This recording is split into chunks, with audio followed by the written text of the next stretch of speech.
नमस्कार दोस्तों, स्वागत है आपका मेरे और आपके अपने चैनल स्टम्प माइक और एस्ट्रो के खिलाड़ी पे फिर एक दिन और फिर एक नए मैच की प्रेडिक्शंस का वीडियो। तो दोस्तों, हमारे नए पुराने और जिन लोगों ने अभी तक सब्सक्राइब नहीं किया, आप सबका स्वागत करना चाहता हूँ। साथ साथ ही बता चलो, प्लीज़ हमारे चैनल को सब्सक्राइब कीजिए। बहुत ही कम व्यूअर्स हैं और बहुत ही कम सब्सक्राइबर्स हैं, तो उससे ज़रूर बढ़ावा दीजिए, हमें सपोर्ट कीजिए। और साथ साथ ही आपके कॉमेंट ज़रूर पोस्ट कीजिए हमारे चैनल पर। आपके कॉमेंट ज़रूर पढ़ता हूँ और बहुत अच्छा भी लगता है। और हम टेलीग्राम चैनल पे भी है, तो अगर आपको ओवर बाय ओवर विकेट्स कब गिर सकती है, रन्स कब बन सकते हैं, कितने बन सकते हैं वगैरह जानने की उत्सुकता हो तो उसे ज़रूर ज्वाइन कीजिए।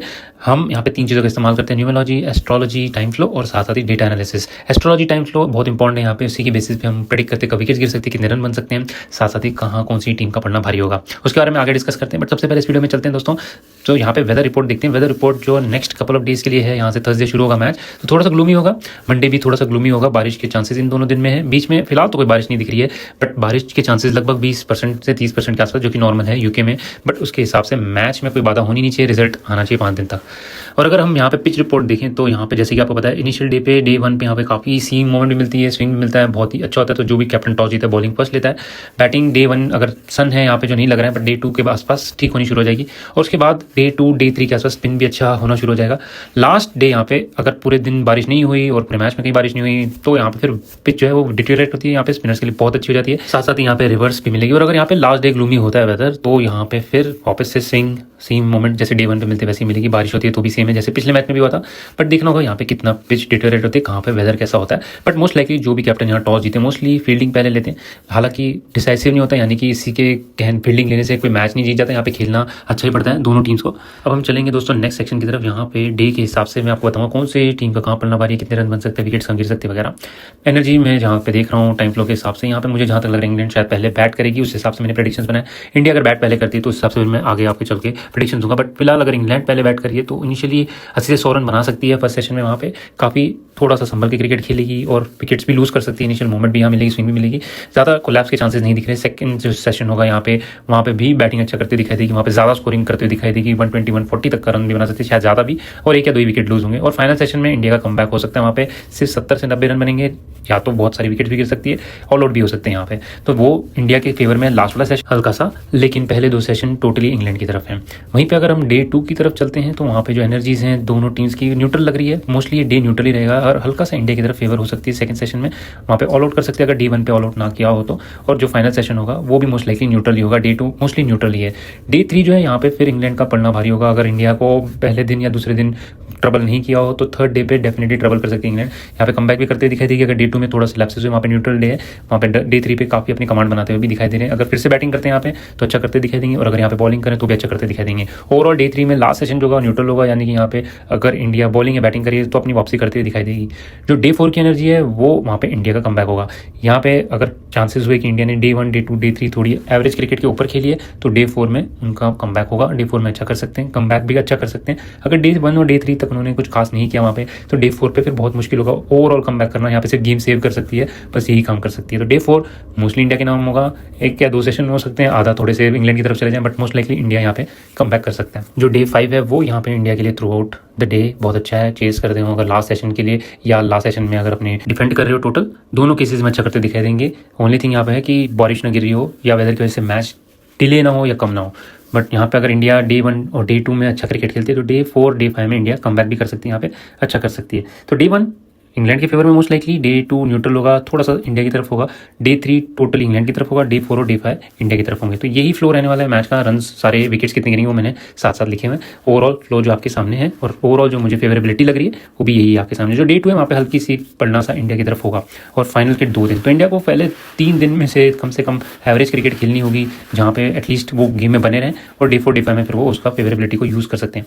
यहीं पे अगर रिवर्स करते सिनेरियो और इंडिया पहले बैटिंग करती है यहाँ पे तो फर्स्ट इनिंग्स में लगभग 350 से 420 के बीच तक बना सकती है। ऑल आउट के होते हुए वहाँ पे 1 या 1.5 दिन तक इनका स्कोर होगा सेकंड इनिंग्स में, यानी कि इंडिया की जब सेकंड इनिंग्स होगी वहाँ पे इंडिया लगभग 250 से 300 सवा 300 बना सकती है ऑल आउट, या डिक्लेयर भी कर सकते हैं। फर्स्ट इनिंग जो इंग्लैंड की होगी वहाँ पे वो लगभग सिमिलर स्कोर बनाएंगे, लगभग 350 और 390 से 400 के आसपास तक का। और लास्ट इनिंग्स में उनको चेस करने के लिए टारगेट होगा, वहाँ पे वो 250 260 तक का स्कोर बना सकते हैं। अगेन देखना होगा कि इसमें कहीं पर बारिश नहीं होती या कहाँ पे मैच में कोई बाधा नहीं होती। तो ओवरऑल अगर इंडिया पहले बैट करती है तो 1 डे 2 और 4th डे पे स्ट्रॉन्ग लगेगी। वहीं पर अगर इंडिया अगर सेकंड बैट करती है, पहले इंग्लैंड करती है, तो वहाँ पे डे 2 डे 4 और डे 5 पे करती है दिखाई देगी स्ट्रॉन्ग। वहीं पे इंग्लैंड अगर यहाँ पे पहले बॉलिंग कर रही है तो मिड सेशन में वहाँ पे सेकंड डे के और थर्ड डे के ठीक ठाक कमबैक भी करता हुआ दिखाई दे रहा है। और डे 5 स्पेशली वहाँ पे बहुत अच्छा करता हुआ दिखाई देगा इंग्लैंड।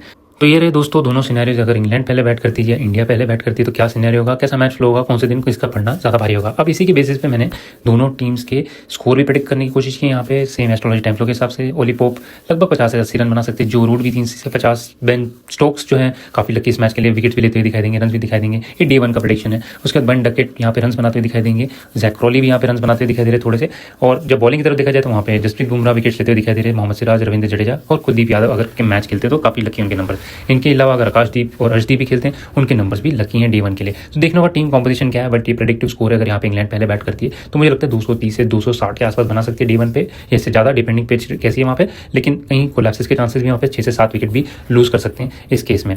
तो फर्स्ट इनिंग फर्स्ट डे का स्कोर ये हो सकता है अगर इंग्लैंड यहाँ पहले बैट कर रही है तो। अगेन टीम कॉम्पोजिशन जो होगा उस हिसाब से मैं आपको पोस्ट करूँगा, टेलीग्राम चैनल पर भी बनाऊंगा, और डे के हिसाब से मैं आपको एवरीडे पोस्ट भी करूँगा वीडियो अपने यूट्यूब पे। अब चलते हैं दोस्तों नेक्स्ट सेक्शन की तरफ, जहाँ पे मैंने एस्ट्रोलॉजी न्यूमरोलॉजी के हिसाब से अपने प्लेयर्स को सॉर्ट किया है लकी, वेरी लकी, न्यूट्रल और बिलो न्यूट्रल में। तो पहले हम देख लेते हैं यहाँ पे जो प्लेयर्स हैं उनके बिलो न्यूट्रल में आ रहे हैं। जो ओपनर्स है जैक क्रॉली, बेन डकेट हो गए, यशस्वी जायसवाल हो गए, साई सुदर्शन हो गए, उनके नंबर्स न्यूट्रल में आते हैं। दोनों ओपनर जो हैं वहाँ पे इंग्लैंड के उनके बिलो न्यूट्रल आ रहे हैं। यशस्वी जायसवाल के नंबर्स काफ़ी लकी हैं यहाँ पे। अगेन यहाँ पे मैंने एस्ट्रोलॉजी न्यूमरोलॉजी यूज़ किया, और हालांकि साई सुदर्शन मिडिल ऑर्डर में आते और केएल राहुल ऊपर आते, लेकिन मैंने उन्हें मिडिल ऑर्डर में पिक किया यहाँ पे। उनके मिडिल ऑर्डर में ओली पोप है जो बिलो न्यूट्रल दिख रहे हैं, जो रूट है काफ़ी लकी दिखाई दे रहे हैं। हैरी ब्रुक न्यूट्रल में आ रहे हैं, शुभमन गिल वेरी लकी पे हैं, केएल राहुल के नंबर्स और एस्ट्रोलॉजी वाइज न्यूट्रल में आ रहे हैं। करुण नायर इस मैच में काफ़ी अच्छा करते हुए दिखाई दे रहे हैं, वहीं पर ऋषभ पंत भी अच्छा करते हुए दिखाई दे रहे हैं। जेमी स्मिथ के नंबर्स बिलो न्यूट्रल हैं। तो बिलो न्यूट्रल वो प्लेयर्स होते हैं जिनके नंबर्स या उनकी एस्ट्रोलॉजी टाइम फ्लो में इतना खास नहीं है, फेवरेबिलिटी तो वो इतना अच्छा नहीं करते दिखाई देंगे। न्यूट्रल प्लेयर्स ठीक ठाक करते हुए दिखाई देंगे, लकी और वेरी लकी बहुत अमेजिंग करते हुए दिखाई देंगे, स्पेशली वेरी लकी। वहाँ पे आप अगर ड्रीम 11 बना रहे तो इन्हें डेफिनेटली एज अ कैप्टन या वाइस कैप्टन पिक कीजिए, वो अच्छा करते हुए दिखाई दे सकते हैं वहाँ पे। वहीं पे अगर स्पिनर्स की तरफ चले तो टोटल हमारे पास 3 स्पिनर्स हैं यहाँ पे, कुलदीप यादव, वाशिंगटन सुंदर और रविंद्र जडेजा। जहाँ तक मुझे लग रहा है शायद इंग्लैंड अपने स्पिनर बशीर को ना खिलाए वहाँ पे, उस हिसाब से मैंने स्क्वाड पिक किया। कुलदीप यादव के वेरी लकी अगर खेलते हैं मैच तो वाशिंगटन सुंदर न्यूट्रल में आते हैं और रविंद्र जडेजा भी न्यूट्रल में आते हैं। तो ये ओवरऑल 5 दिन की फेवरेबिलिटी के हिसाब से तो देखते हैं कहीं कुलदीप यादव को लेते हैं नहीं। उनके अलावा पेस बॉलर्स की तरफ चलते हैं तो जोफ्रा आर्चर डेफिनेटली मैच में खेल रहे हैं, जो उनके नंबर भी बहुत लकी हैं। वहीं पे Brendon Carse neutral, Gus Atkinson जो नए आ रहे हैं इस मैच में वो भी न्यूट्रल में है। मोहम्मद सिराज के नंबर न्यूट्रल टू लकी की तरफ है तो ठीक ठाक कर सकते हैं। हरदीप सिंह के बहुत अच्छे नंबर हैं, एस्ट्रोलॉजी टाइम फ्लो भी बहुत अच्छे हैं। आकाशदीप और जसप्रीत बुमराह भी न्यूट्रल में आ रहे हैं। न्यूट्रल यानी कि वो ठीक ठाक करते हुए दिखाई दे सकते हैं। अगर अच्छे टाइम फ्लो में है तो वहाँ पे विकेट्स भी लेते हुए दिखाई दे सकते हैं, क्रूशल। तो उनके लिए मैं एवरीडे पोस्ट करूँगा अपने टेलीग्राम चैनल पे, जहाँ पे मैं बताऊंगा कि रन कब गिर सकते हैं, विकेट्स कौन ले सकते हैं और कहाँ पे विकेट्स गिरेंगे, कौन सी टीम की फेवरेबिलिटी कहाँ होगी। तो ये ओवरऑल सारे टीम मेंबर्स के मैंने आपको टाइम फ्लो बता दिया, सारे मेंबर्स के आपको नंबर बता दिए, लकी और वेरी लकी, और उनको शॉर्ट भी कर दिया। अब हम चलेंगे ड्रीम 11 की पिक्स की तरफ। तो सबसे पहले अगर यहाँ पे इंडिया डे 1 पे बैट करता है, यानी कि उस हिसाब से मैंने आगे शॉर्ट किया, डे 1 पे बैट करेगा, डे 3 पे फिर से शायद बैट करेगा, और सिमिलरली इंग्लैंड भी होगी वहाँ पे बैट करने के लिए डे 2 और डे 4 पे। तो यहाँ पे अगर हम देखेंगे तो Yashasvi Jaiswal, Zak Crawley, KL Rahul, Joe Root, Shubman Gill को मैंने कैप्टन बनाया, Ben Stokes vice captain, Rishabh Pant, Jofra Archer, Kuldeep Yadav, Arshdeep Singh अगर खेलते हैं मैच तो, वरना इनकी जगह पे सिराज, जसप्रीत बुमराह या आकाशदीप को भी पिक कर सकते हैं। उनके बाद वाशिंगटन सुंदर को पिक किया। यहाँ पे कुलदीप यादव जो मैंने आपको बताया था बहुत अच्छा करते हुए दिखाई दे रहे हैं। अगर आप यहाँ पे अन्य बॉलर लेना चाहते हैं जो इंग्लैंड के जो नंबर्स उनके ठीक ठाक है इस मैच के लिए, तो उनको भी पिक कर सकते हैं, या आप एक एक्स्ट्रा ऑलराउंडर भी ले सकते हैं यहाँ पे जिनके नंबर्स वेरी लकी में हो। ये मैंने टाइम फ्लो के हिसाब से बनाया और साथ साथ ही प्लेयर्स को पिक करने की कोशिश की जो वेरी लकी और लकी में है। अगेन सेकंड सेशन में यहाँ पे हमने देखा है कि इंग्लैंड पहले बैट करेगी तो कैसा होगा, कौन सी टीम पिक की। यहाँ पे Ben Duckett, Yashasvi Jaiswal, Joe Root, KL Rahul, Shubman Gill, Rishabh Pant, Ben Stokes, Jofra Archer, Kuldeep Yadav, Arshdeep Singh और वाशिंगटन सुंदर। अगर अर्शदीप सिंह नहीं खेलते तो अगेन जैसे मैंने पहले बताया था, आप उनको सिराज या आप आकाशदीप से भी उनको रिप्लेस कर सकते हैं, या आप हमारे जसप्रीत बुमराह को भी पिक कर सकते हैं, वो भी अच्छा कर सकते हैं। यहाँ पे वाशिंगटन सुंदर ऑलराउंडर होते हैं, अगर वो आपको पिक करना करिए, नहीं तो आप उनकी जगह पे जडेजा को भी पिक कर सकते हैं, वो भी डिसेंट करते हुए दिखाई दे रहे हैं, वहाँ पे अच्छा गेम खेलते दिखाई दे रहे हैं। वहाँ पे आप इंग्लैंड के बॉलर्स भी पिक कर सकते हैं। इंग्लैंड के बॉलर्स जैसे बताया उनके नंबर थोड़े न्यूट्रल बिलो न्यूट्रल में आ रहे हैं, इस वजह से मैंने यहाँ नहीं पिक किया, लेकिन ऑलराउंडर्स पिक किए जा सकते हैं। वहीं पे एक और सेट सजेशन कर देता हूँ, अगर आप इंडिया पहले बैट करते हैं तो आप Shubman Gill, Zak Crawley, Ollie Pope, Joe Root, Rishabh Pant, Ben Stokes, Ravindra Jadeja, Jasprit Bumrah, Jofra Archer, Mohammed Siraj और कुलदीप यादव, इनको पिक कर सकते हैं। यहाँ पे मैंने एक प्लेयर पिक किया है इंग्लैंड की तरफ से, 3 इंडिया की तरफ से, बट आप उनको पिक कर सकते हैं 2 इंग्लैंड और 2 इंडिया की तरफ से। जो वेरी लकी में आप लिस्ट देख रहे हैं यहाँ पे, ये टाइम फ्लो के हिसाब से, एस्ट्रोलॉजी न्यूमरोलॉजी के हिसाब से नहीं है। एस्ट्रोलॉजी न्यूमरोलॉजी के जो सेक्शंस मैंने आगे बता दिए थे उस हिसाब से शॉर्ट करे हुए थे। ये जो टाइम फ्लो के हिसाब से अगर इंडिया पहले बैट करिए तो कौन सा प्लेयर कहाँ आएगा, उस हिसाब से वेरी लकी और लकी के हिसाब से मैंने यहाँ पे शॉर्ट किया है, कौन ओपनर आ रहे हैं, कौन के बैटिंग में नीचे आ रहे हैं वगैरह। तो दोनों टीम्स अच्छी है, दोनों टीम्स के में से आप जैसे ओपनर्स लिखे हुए हैं वहाँ पे ओपनर्स की जगह पे दूसरा ओपनर पिक कर सकते हैं, जायसवाल को पिक कर सकते हैं शुभमन गिल की जगह, और शुभमन गिल को बैट 3 पे भी डाल सकते हैं वगैरह। ये सारे आप ऑप्शंस कर सकते हैं यहाँ पे। वहीं इंग्लैंड अगर पहले बैट करें तो Ben Duckett, Yashasvi Jaiswal, Shubman Gill, Ollie Pope, Rishabh Pant, Ben Stokes, Ravindra Jadeja, Jofra Archer, Mohammed Siraj, Chris Woakes और कुलदीप यादव। तो मैंने ये 2-4 टीम्स आपको दी हुई हैं दोस्तों।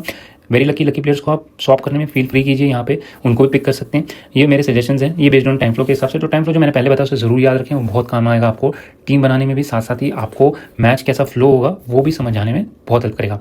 तो ये रहे मेरे प्रेडिक्शंस दोस्तों, ये रहे मेरे ड्रीम 11 और साथ साथ ही आपको प्लेयर्स मैंने लकी और वेरी लकी दे दिए यहाँ पे, और ऑल्टरनेट प्लेयर्स की लिस्ट भी देता जा रहा हूँ आपको। तो इन प्लेयर्स को भी पिक किया जा सकता है जो मैंने टीम में पहले नहीं पिक किए थे ड्रीम 11 में, तो ये भी अच्छा कर सकते हैं। इनकी जगह पे आप ऑल्टरनेट इन्हें भी पिक कर सकते हैं। सेशन बाय सेशन के हिसाब से जो रूट हैं जो काफ़ी अच्छे नंबर पे हैं, बेन स्टोक्स हैं जो काफ़ी अच्छे लकी नंबर भी हैं इनके, साथ साथ इनको सपोर्ट भी मिल रही है अपने एस्ट्रोलॉजी टाइम फ्लो के हिसाब से, बैटिंग बॉलिंग दोनों में ही। बेन डकेट है, हैरी ब्रुक, जिमी स्मिथ, ये सारे इंग्लैंड के प्लेयर्स हैं जो अच्छा करते दिखाई देंगे डे 1 के हिसाब से मैं बता रहा हूँ आपको। साथ साथ ही सेशन वाइज भी मैंने वहाँ पे लिखे हैं, सेशन 2 सेशन 3 में कौन अच्छा करे, सेशन 1 में कौन अच्छा करे। जो रूट जो ऑलमोस्ट सारे सेशन में अच्छा करते दिखाई दे रहे हैं, स्पेशली अगर इनिशियली बहुत जल्दी आ गए विकेट गिरने के बाद तो बहुत ही अच्छा कर सकते हैं वहाँ पे। इनका विकेट लेना बहुत जरूरी होगा इंडिया के लिए, अगर इन्हें आगे स्कोर करने नहीं देना है ज़्यादा तो इनकी विकेट बहुत ही इनिशियली निकालनी होगी, वरना ये काफ़ी अच्छा स्कोर कर सकते हैं। जो रूट इनिशियली काफ़ी देंगे मौके इंडिया को, वो पिक करने होंगे, स्पेशली अच्छे बॉलर लगाने होंगे जैसे कि सिराज हो गए या बुमराह हो गए जो इनका विकेट ले सके, वरना एक बार स्कोर करने लगे तो बहुत मुश्किल हो जाएगी इंडिया को रोकने में। इन्हीं के साथ साथ अगर मैं इंडिया की तरफ से अगर बताऊं बॉलर्स कैसे होंगे D1 पे, तो वहाँ पे बुमराह जो है वो अच्छे लग रहे हैं मुझे सेशन 3 में, स्पेशली मोहम्मद सिराज सेशन 2 में, कुलदीप यादव दोनों सेशन में अगर कुलदीप यादव को लिया जाता है, हरदीप सिंह भी दोनों सेशन में अच्छे लग रहे हैं सेशन 2 सेशन 3 में, रविंद्र जडेजा भी वहाँ पे सेशन 3 में अच्छे लग रहे हैं, आकाशदीप अगर खेलते हैं मैच तो वो भी सेशन 1 और सेशन 3 में अच्छा करते हुए दिखाई दे रहे हैं। प्रसिद्ध कृष्णा के न्यूट्रल नंबर से अगर उन्हें लिया जाता है मैच में तो वो ठीक करते दिखाई दे रहे हैं, पर मुझे लग रहा है मोस्ट लाइकली उन्हें टीम में नहीं लिया जाएगा इसमें। तो ये D1 के फिगर से दोनों केसेस में मैंने आपको बता दी, इंग्लैंड की बैटिंग अगर आती है और इंडिया की बॉलिंग आती है तो ये होगी। अब चलते टॉस और मैच की प्रेडिक्शन की तरफ दोस्तों, तो बहुत इंपॉर्टेंट है यहाँ पे समझना कैसा होगा फ्लो। टॉस जो मुझे लग रहा है दोनों केसेस में मैं देख रहा हूँ, दोनों कैप्टन्स के नंबर, दोनों कॉस्मिक एनर्जीज, दोनों की पॉजिटिव एनर्जीज, दोनों टीम्स के कैप्टन्स की पॉजिटिव एनर्जीज हैं, अच्छा ही कर रहे हैं अपनी कैप्टन्स, और दोनों टीम्स के कैप्टन जो है अपनी टीम को अच्छे तरीके से लेके चले। कॉम्पोजिशन दोनों टीम की बहुत अच्छी है यहाँ पे, और मुझे लग रहा है कि टॉस जीतने में जो चांसेस हैं वहाँ पे शुभमन गिल के ज़्यादा बेटर हैं दोनों कैप्टन में से। अगर देखा जाए तो जो आवर है वहाँ पे इंडिया के लिए काफ़ी अच्छा है, स्पेशली टॉस के टाइम पे वहाँ पे शुभमन गिल के चांसेस काफ़ी हैं यहाँ पे टॉस जीतने के। अब शुभमन गिल पहले बैटिंग लेते हैं पहले बॉलिंग लेते हैं, उस हिसाब से काफ़ी चेंजेस हो सकते हैं हमारे एस्ट्रोलॉजिकल टाइम फ्लो में। सिमिलरली वहाँ पे अगर बेन स्टोक्स टॉस जीते हैं तो बेन स्टोक्स पहले क्या लेते हैं, अगर बैटिंग लेते हैं तो उनके हिसाब से टाइम फ्लो बनेगा, बॉलिंग लेते हैं तो उस हिसाब से टाइम फ्लो बनेगा। बट जो ओवरऑल मुझे लग रहा है वहाँ पे डे 2 डे 4 और डे 5 इंडिया के लिए काफ़ी फेवरेबल लग रहा है, और वहाँ पे इंडिया अच्छा करते हुए दिखाई दे रही है। डे 1 और डे 3 जो है वहाँ पे इंग्लैंड के लिए काफ़ी फेवरेबल है। तो जब मैं दोनों टाइम फ्लोज को मैच करता हूँ मुझे 55% इंडिया के चांसेस लगते हैं, जो कि बहुत ज़्यादा नहीं है कंसिडरिंग कि टेस्ट मैच है, तो एवरीडे बेसिस पे यहाँ पे चेंज होगा फ्लो, एस्ट्रोलॉजिकल टाइम फ्लो भी, प्लैनेटरी पोजीशंस भी चेंज होंगे, तो उस वजह से देखना होगा कि कहाँ पर किस टीम का पढ़ना कहाँ चेंज हो रहा है, और इन्होंने जिस टाइम पे इनकी फेवरेबिलिटी वहाँ कितना डैमेज किया है या कितने सामने वाली टीम को नीचे गिरा दिया वो देखना होगा। तो इंग्लैंड शुरू अच्छा करेगा और डे 2 में ठीक ठाक करेगा और डे 3 पे अच्छा करेगा, तो यहाँ पे मैच काफ़ी पलट सकता है। उसके बाद इंडिया का टाइम फेवरेबिलिटी काफ़ी है इस मैच में।